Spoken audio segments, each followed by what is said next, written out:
ਬਾਈ ਮੇਰੇ ਬੇਟੇ ਨੂੰ ਨਾ ਗਲੀ 'ਚ ਖੇਲਦਾ ਪਿਆ ਸੀ, ਇਹ ਗਲੀ ਵਿੱਚ ਚੁੱਕ ਕੇ ਲੈ ਕੇ ਗਈ ਹੈ।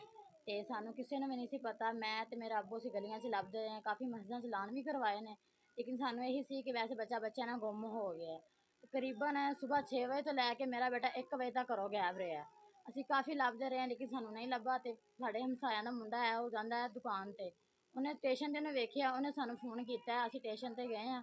ਇਹਨੇ ਸਾਨੂੰ ਬੱਚਾ ਉੱਥੇ ਵੀ ਨਹੀਂ ਦਿੱਤਾ, ਉੱਥੇ ਵੀ ਸਾਡੇ ਗਲ ਗੁਲ ਪਈ ਹੈ, ਲੇਕਿਨ ਅਸੀਂ ਬੜੀ ਮੁਸ਼ਕਿਲ ਨਾਲ ਇਹਨੂੰ ਘਰ ਲੈ ਕੇ ਆਏ, ਇਹਦੇ ਕੋਲ ਅਸੀਂ ਬਾਅਦ ਨਾਲ ਬੱਚਾ ਬਰਾਮਦ ਕੀਤਾ।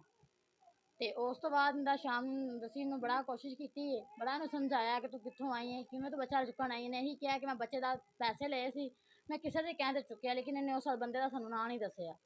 ਤੇ ਉਸ ਤੋਂ ਬਾਅਦ ਇਹਦਾ ਮਾਮੂ ਸ਼ਾਮ ਨੂੰ ਆਇਆ ਤੇ ਉਹਨੇ ਕਿਹਾ ਕਿ ਤੁਸੀਂ ਮੁੰਡਾ ਤੇ ਲੈ ਲਿਆ, ਨਾਲ ਇਹਦਾ ਬੰਦਾ ਸੀ। ਉਹਨੇ ਕਿਹਾ ਤੁਸੀਂ ਮੁੰਡਾ ਹੋਣ ਦੇ ਉਹਦੇ ਕੋਲ ਲੈ ਲਿਆ, ਤੁਸੀਂ ਸਾਡੇ ਕੋਲ ਮੁੰਡਾ ਲੈ ਕੇ ਆਇਆ ਜੇ, ਜਿੱਥੇ ਭੱਜਿਆ ਤੁਸੀਂ ਭੱਜ ਲਓ, ਅਸੀਂ ਤੁਹਾਨੂੰ ਮੁੰਡੇ ਦਾ ਇੱਕ ਵਾਲ ਵੀ ਨਹੀਂ ਦੇਣਾ।